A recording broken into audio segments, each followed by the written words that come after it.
Okay, so we're looking at the last part of task 3 that says to complete the total area on the right of our spreadsheet.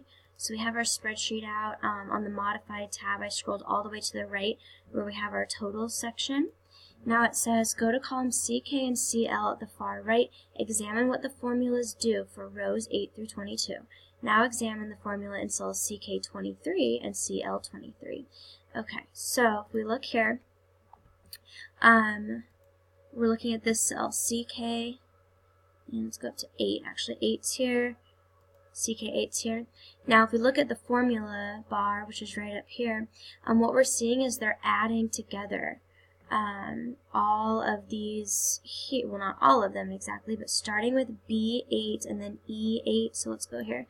B8, number of arrivals. And then the next one was E8, number of arrivals. So what they're doing is adding all of the number of arrivals, which makes sense because here we're having the total number of arrivals. So they added all of the cells that were the number of arrivals just for American Airlines. And then right here, the number on time, they're going to be adding all of the columns that say number on time, which you should have filled out already. So once these are filled out, it adds all those together right here. So now, it does that with all of these. We can see that all the number of arrivals is adding the number of arrivals for each one. All of the number on time is adding all the numbers on time. Now let's see here. Now it says now examine the formula in cells CK23. So if we go down to, here's row 23. If we go to CK23, it's saying they're taking the sum, which means they're adding all the cells CK8 to CK22. So this total is talking about the total number of arrivals. And look what they're doing. They're adding all of the ones from CK all the way to CK8 to CK22. So they're finding the sum of all of these, right? So we're totaling them going down now. And same thing here. This formula is the sum, but of CL8 to CL22. So they're doing the total of all of these going down.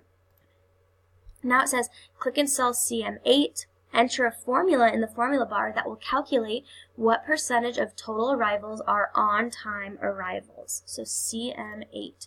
So CM8, so I did this already. And so what we want to do, in order to find the number of arrivals that are on time, we're going to be taking the number on time and dividing it by the number of total arrivals, right? If I bring up our calculator, if we want to find the percentage, then we know that 362 arrived on time.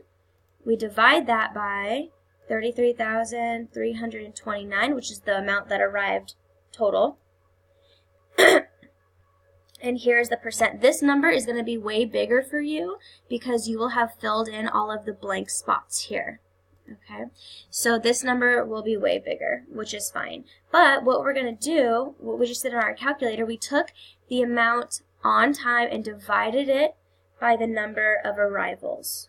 Okay, and so when we divide, it's called the quotient. So what we're going to do is, you might have to do this if you haven't used the quotient yet, is we're going to go to the home page. You're going to click on auto sum, but not this part here. You're going to click on the arrow going down and click on more functions. And then if it doesn't come up for you already, you're going to type in quotient, go. You're going to click on quotient and click OK. So now it's going to take the quotient, which means we're dividing. The numerator, the number on top of our fraction, is the number on time. But we're not going to just click, we're not just going to enter this number, we're going to enter the cell that it is, okay? And so that's cell CL8. So CL8 is what we're taking first to divide, and we're dividing that by CK8. We're going to click OK. And then that, remember, was that really small, it shows as 0.0 just because when they rounded it, that's what they got. So, but you'll have a different number there because you'll have a different number right here. And so then for this cell, we're going to do the same thing. It's going to be quotient, but then we're going to put in Cl9 and CK9. So here, if you then go to formulas and recently used, it should be right there. So then we have Cl9 and then CK9. And once again, because that's a small number, it'll show up as 0.0, but it'll be something different for you. Now, okay, so then you're going to copy and paste that in all of those cells plus CM23. So you're going to put that whole quotient thing with the 2 cells all the way to right here. All right. If you have more questions on this, let me know.